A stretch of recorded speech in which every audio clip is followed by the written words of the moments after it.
inshallah. I hope everyone is just hearing me, hope to be fine. You're hearing my voice from the shrine of Imam Hussein. We are here to talk about the people who are coming here uh, to this gathering of Arbaeen and to be the voice of the children of Gaza.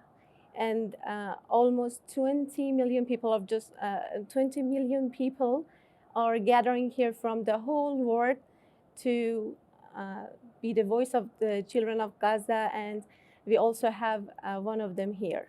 Here you are, please. So just like you said, as you see, Arbaeen, it's not just people coming here. Yes, there are millions of people coming here, but it's not just a march, it's not just visitation, it's a movement. And in this movement, there are people who care about all the conditions of the people around the world, because Islam is not just constricted to within the house. It is something where you are considering the situation of the rest of the world. So here in Arbaeen, especially this Arbaeen, we're remembering the people of Gaza. All the posters you see around here, when you come and see around the shrines during the walk, there are so many posters covering the atrocities that are happening in Gaza. So here today we're going to be speaking about what it means to be participating in the movement of Arbaeen. Yeah, and one thing that is amazing is that it's not only people who are walking, but there's also hundred thousands of people who are serving these people who are walking, like giving them free food, free housing services, and it's just something that never happened in any other places in the whole world. So how do you think about it? Why people are doing this, and how did you find it? Yeah, if you notice, the people who come for Arbaeen, it's around 5 times more than the people who come for Hajj at minimum. Yeah. So if you notice that there are so many people from all over the world gathered over here, and it's not just by any government. It's not by the local government here. It's not by any government around the world. It's actually an invitation from Imam Hussein to come here. And you see that all the people over here, they're not charging you money to give you food, to give you shelter, to give you medical supplies and medical help. They're not doing any of this. They're giving you massages on the way from the walk from Najaf to Karbala and other places as well. This is not because of any government. Yeah. No one's being paid to do this. Yeah. It is out of the love of Imam Hussein that inspires everyone over here to give, to be generous. If you notice, one of the some of the countries that have some of the highest economies, the best economies, as they say, their people are in poverty. Yeah. Their people are in poverty. You see on the streets. But if you see here in Arbaeen, without any governance, without anything, these people will themselves, the local people who are in such poverty themselves, they will come out and they will serve you as serve you no matter the color of your skin, no matter where you're from, no matter what you do. They just want to serve as the pilgrims of Imam Hussein alayhi salam. And that's so beautiful if you see it. And that's the message of Imam Hussein, sincerity. Exactly. And what interesting did you find? What kind of interesting things did you find during this gathering on the road or something? So do you have any special experience? Yes, definitely. So what I noticed is that people brought flags from their countries. I noticed that people also bought some treats for the people over here, so caring for the people who are giving food here as well. I noticed a lot of posters around the shrines during the walk where it shows photos of what's happening in Gaza. I see people who are holding signs, placards, talking about oppression around the world, whether it's about Yemen, whether it's about Palestine, anything around the world that's happening. This is a place where everyone's voicing it out, because Islam, as I said before, Islam is a holistic religion. Politics is part of Islam, because you are meant to care for the rest of the world. You're not just supposed to be praying and fasting, right? And you see that over here. The way people are walking, no matter what, you see the sincerity in the people. Exactly. Okay, dears, if you want to see the people who are coming to this gathering, the people who are from all over the world, from other special countries, and also if you want to experience this atmosphere with us, please follow us on the channels. Thank you. When did you get here? I got here a few days back, and actually how I got here is a very interesting story. Yeah. Because I was thinking about coming for Arbaeen for some time, However, I was thinking of different factors that might have to take into consideration, like responsibilities back in Canada, responsibilities with my work, and finances, many different things I have to think about. And I was thinking if it's even possible to come here. Yeah. And what happened was one day I was just planning, and I spoke to my friends about it. I spoke to them and I told them that these are the reasons where I feel like maybe I won't be able to go this year. And one by one, they were addressing these concerns, and alhamdulillah, then I realized that in reality, these are all just excuses. If Imam Hussein calls you, you will go. Exactly. So the day that I decided, I had the full intention that I want to go. Somehow, all the hotels are booked by then. It was quite late. Yeah. But subhanallah, somehow the ticket got arranged, the hotel, everything got arranged, and we traveled the next day. Alhamdulillah. SubhanAllah. Very good. And what about your job? You just get days off to come here? So alhamdulillah, my job is remote. Yeah. So I work from home and sometimes go in the office. And so I have some flexibility there. And alhamdulillah, that allowed me to come here as well. Amazing. But as I've known, you're a news reporter in the news agencies, yeah? I'm a freelance reporter. Yes. Very good. So now you're just working as a freelancer or something? Yes, I'm a freelance journalist. So I write from time to time, and I cover matters related to Palestine or any conditions around the world where I feel like it needs to be highlighted. Yeah. And so yes, that is something I do. Amazing. And what happened that you left your job? Yes, so I was working as a news reporter before. Yeah.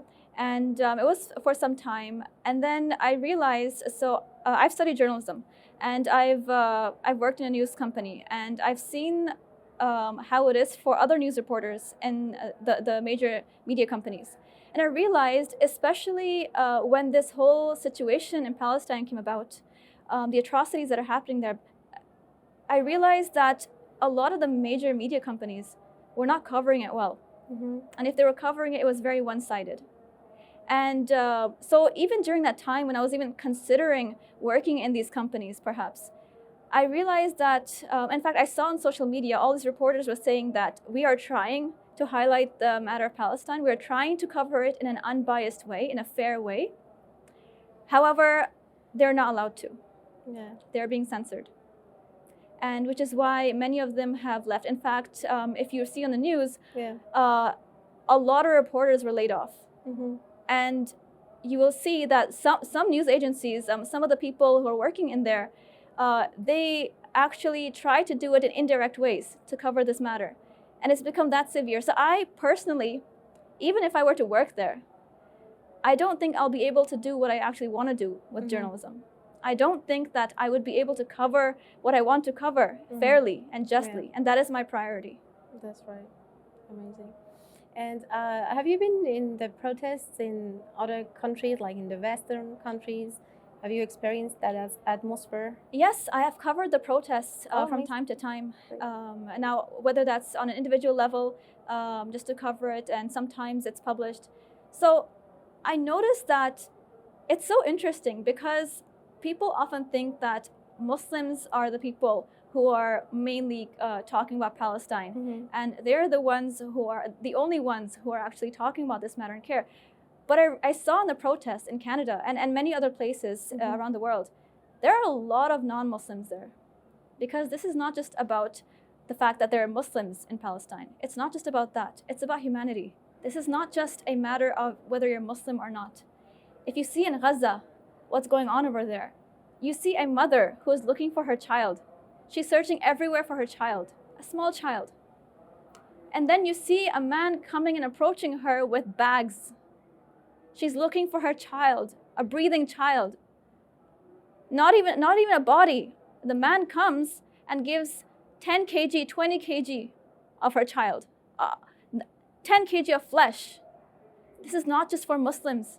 It's not just about Muslims in Palestine who are suffering. This is something that anyone who has a heart to care about, anyone who cares about humanity, anyone who cares about justice will be heartbroken by this. How can this happen while we're sitting at the comfort of our homes? This cannot be. How can we sleep at night knowing that mothers are searching for their children and children are being, like, the airstrikes are hitting the children? What did the children do? If you see the schools, these are civilians. These are not military people. So if you see that a lot of people in all these protests, they're not Muslim. And the Muslims that are there, like, they are very strong. They are very strong. No matter what you do, they will not go to the corner and sit. They're very strong. However, I will say that there are still many Muslims. There are thousands of Muslims in Canada. Yeah. That I believe that there are still some who are still at home during these protests. And I urge them to come to these protests because it is a responsibility. Yeah. It is a responsibility to care about justice. And that's the message of the Prophet as well. And a lot of Muslims are attending here now in this gathering, which is also a voice, a very big and large voice of the people of Gaza, isn't it? Yes, exactly. You see here, I mean, this is where you see that Gaza is not alone. Exactly. There are millions of people What here. What did you see that you think so? Like, what I see right now. So when I came for the Arbaeen walk a couple years back, yeah, I'll tell you what I saw then, and I'll tell you what I see now as well. Mm-hmm. During the walk, you will see mokibs, different stations, where people are massaging the feet of the pilgrims, while giving water, giving food. Of course, all of this for free. And it's like salawat. You just recite salawat. You just pray for them. You know, they care about you, and they just want to give it to you as the pilgrims of Imam Hussein. Yeah. Now, apart from this, you see there are many different stations where people are talking about the atrocities in Yemen and Palestine. Mm-hmm. And long back, it was they were talking about Sheikh Zakzaki. Mm-hmm. And all of these situations are important for Muslims to talk about because this matters. If Imam Hussein was here today, this is what he would ask us to do. He would ask us to raise our voice, and this is what we see in Arbaeen. I've seen play cards. I've seen people chanting, you know, for the oppressed people around the world. And over here, I've seen banners everywhere. And the beauty is that I've gotten into conversations with so many people about the oppression. Now, no matter what, over here, at least over here, I've had a lot of conversations with people who actually care about justice. And I really hope that that's what they take away when they come here. Because it's not just about going to touch the shrine. It's not just about going through that rush, that crowd, just to make one touch on the shrine. It's about ensuring that Imam Hussein will accept your intentions and actions. And you have to prove that you are making an effort to preserve the message of Imam Hussein. Yeah, very good. And why people are choosing this location to come and just do this protest and walking and also support Gaza and Palestine? Why do you think they just select this location? Why Karbala? Why this road? Why here?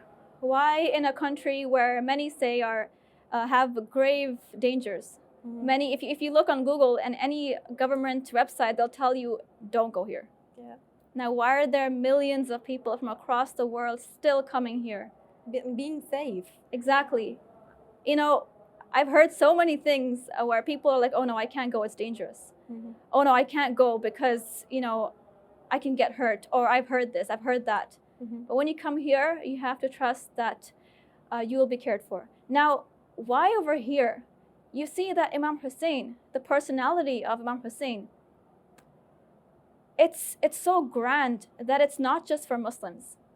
You know, there was an Arbaeen walk similar to the walk over here that happened in Canada. Mm-hmm. And at that time, I was covering that walk. And I interviewed one of the people during that walk. He was not Muslim. He just came from downstairs from his apartment just to see the Arbaeen walk happening there, okay? And he saw this, he got the flyer. And I asked him some questions, and he's like, he was just shocked. He's like, how did I not know about this personality? Now over here, of course, you'll see a lot of Muslims here, but there are people who are not Muslim as well over here. You'll see in many videos online, there are Christians, there are people who are not Muslim at all. So what happened to Imam Hussein was that he stood against oppression, against injustice, to preserve the religion of Islam. But if you see, people invited him and said that they will be next to him. They will stand with him during this fight against injustice. But they were not true to their promise. And when Imam Hussein stood, he stood with his family. Now, sometimes we think about, if I stand up to oppression, if I speak up, my family will be in danger, right? But this is a personality you see that no matter what, there were arrows going through his chest. There was a 6-month-old baby who was slaughtered. The children were thirsty for many days. The arms of Hazrat Abbas was severed. All of this happened, yet still none of them were afraid. Yeah. They were brave. Yeah. And now if we go on to say that we're just supposed to be praying and just reciting the Quran, that's it. That's not it. The religion of Islam takes inspiration. We have to be inspired by this personality, what he stood for, what he is. When he said that someone like me will not give allegiance to someone like Yazid, what did that mean? He didn't say, I will not give. He said, someone like me.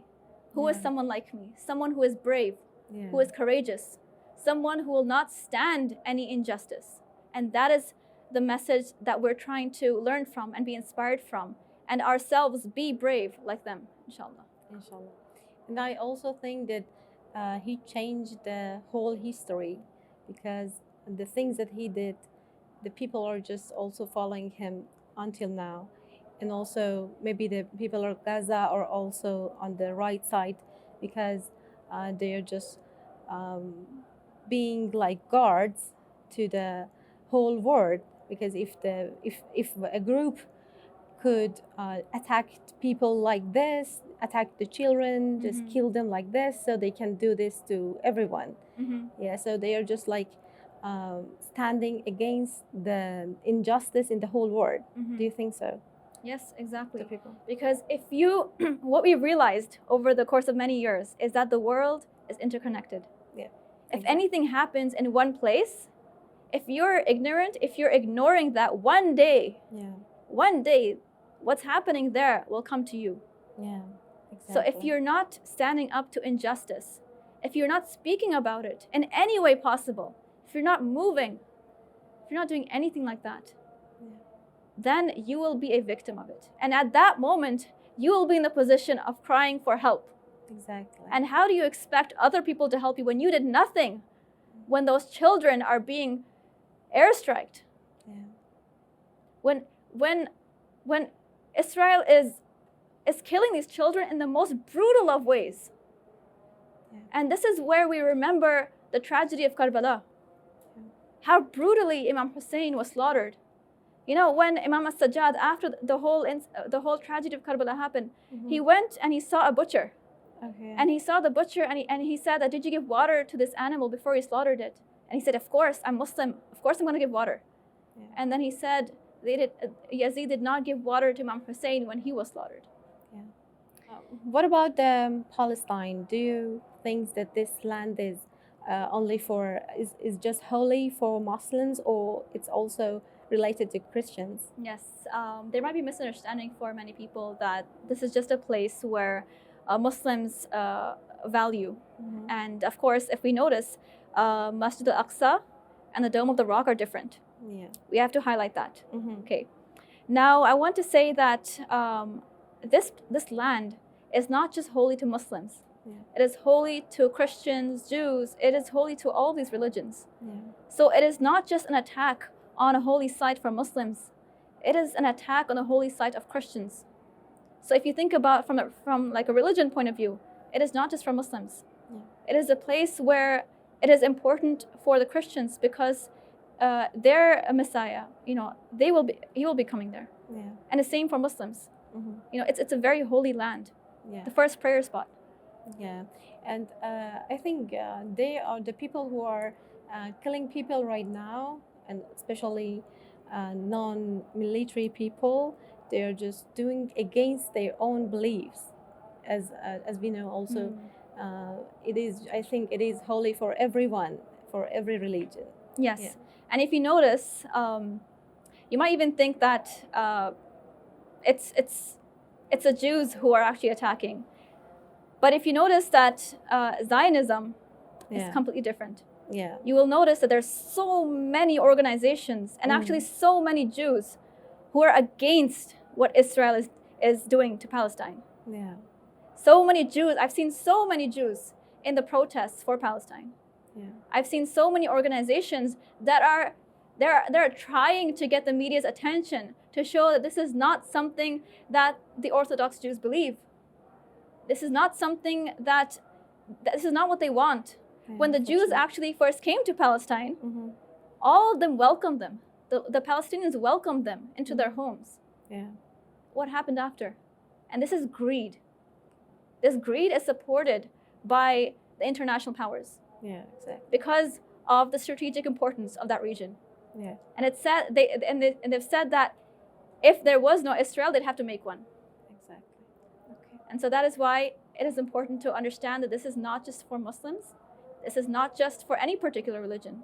It is something for someone who has a heart and someone who has the courage to stand for injustice. Because I will say that if you don't stand right now, you will be the victim soon. Yeah, exactly. Because of your own actions. That's true. Thank you so much. To feel and to smell the rose smell, you have to just smell it. There's no other way to understand how does it smell. To understand what is Arbaeen, what is this gathering, what is this walking, you just have to be here. You just have to experience it. And you just need to talk with people and see it yourself. So we invite you to check our channel and also try to come next time. Thank you.